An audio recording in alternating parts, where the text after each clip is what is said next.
নমস্কার সবাইকে, আমি মেনকা। আমার চ্যানেল হাতাখন্তি করাইতে আপনাদের সবাইকে স্বাগত।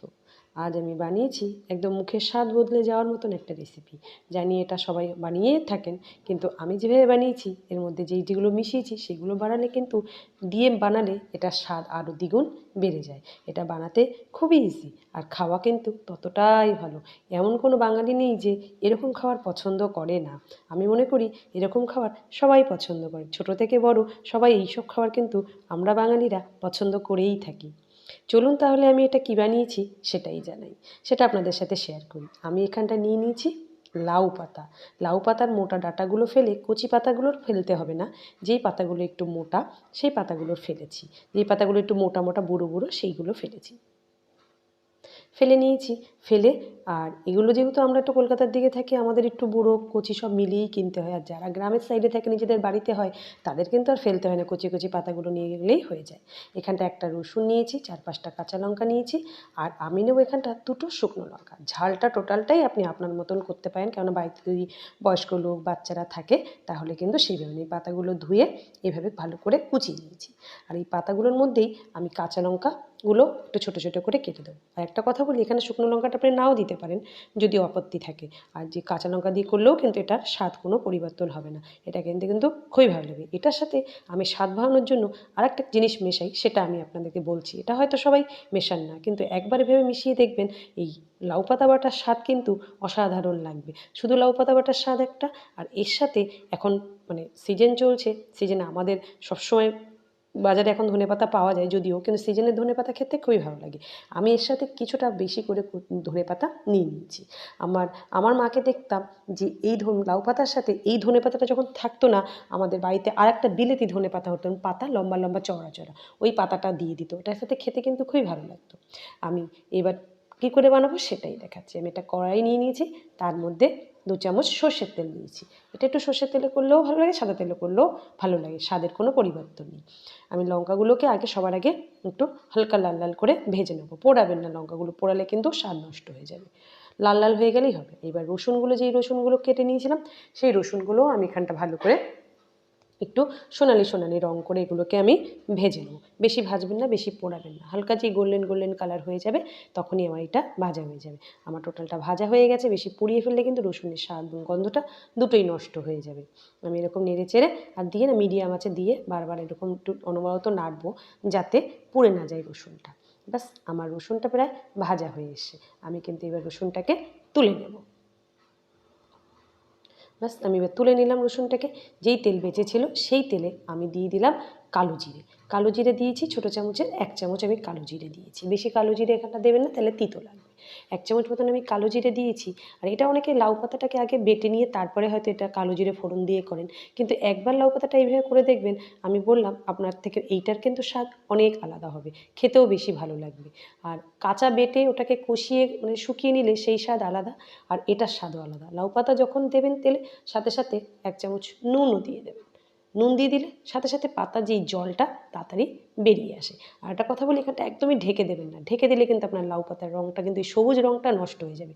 সবুজ জিনিস যদি ঢেকে রান্না করেন, আমি সবসময় বলি, আমি সবসময় যত সবুজ জিনিস রান্না করি আমি সবসময় বলে থাকি যে সবুজ জিনিস কখনো ঢেকে রান্না করবেন না, তাতে রং নষ্ট হয়ে যায়। সবুজ জিনিসটা এভাবে একটুখানি রান্না করবেন না ঢেকে, তাহলে রঙটা ভালো থাকে। দেখুন প্রচুর জল বেরিয়েছে, এই জলটা শুকানো অবধি আমাকে কিন্তু এটাকে ভালো করে এদিক ওদিক করে নাড়তে হবে। আমি কিন্তু যতক্ষণ না জল শোকাবে আমি ততক্ষণই লাউ পাতাটাকে ভালো করে নাড়িয়ে চাড়িয়ে রান্না করে নেব। দেখুন যখন লাউ শুকিয়ে আসে তখন আস্তে আস্তে এটা যেই তেলটা দিয়েছি সেই তেলটা ছাড়তে থাকে। আর আমার এটা পুরোপুরি ভাজা কিন্তু হয়ে গেছে। আর আমি এটাকে কিন্তু শিলনোড়ায় বাটবো, চাইলে আপনারা মিক্সিতেও পিষে নিতে পারেন যদি অসুবিধা থাকে। আমি এটাকে পুরোটাই শিলনোড়ে একদম সাধারণভাবে যেটা করে আসে সেভাবেই করব।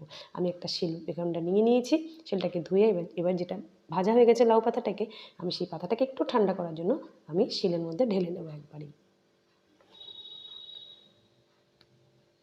ব্যাস, আমি এরকম ঢেলে নিয়েছি। এবার আমি এর মধ্যে আর যেইগুলো ভেজে রেখেছি আর একটু ঠান্ডা হতে দেবেন, গরম গরম বাটবেন না, তাহলে হাতে পুড়ে যেতে পারে। আর এবার যেই রসুনগুলো ভেজে রেখেছি সেই রসুনগুলো এর ভিতরে দিয়ে দেবো।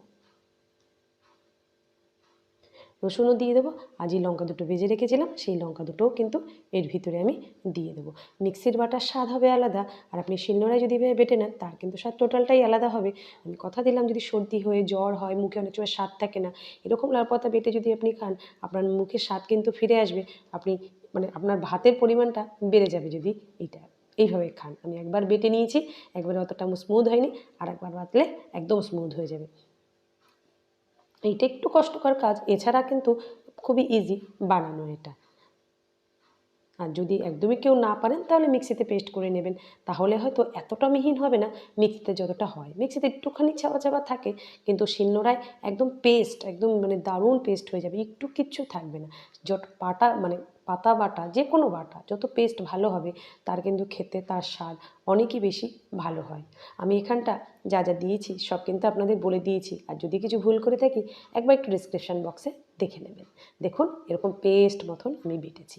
সে মিক্সিতে বাটলে কিন্তু এরকম বাটাটা হতো না। আমি এবার ভালো করে পরিষ্কার করে শিলনোড়াটাকে কাছিয়ে নেব, এবং শিলটাকেও ভালো করে কাছিয়ে একটা বাটিতে বাটাটাকে তুলে নেব।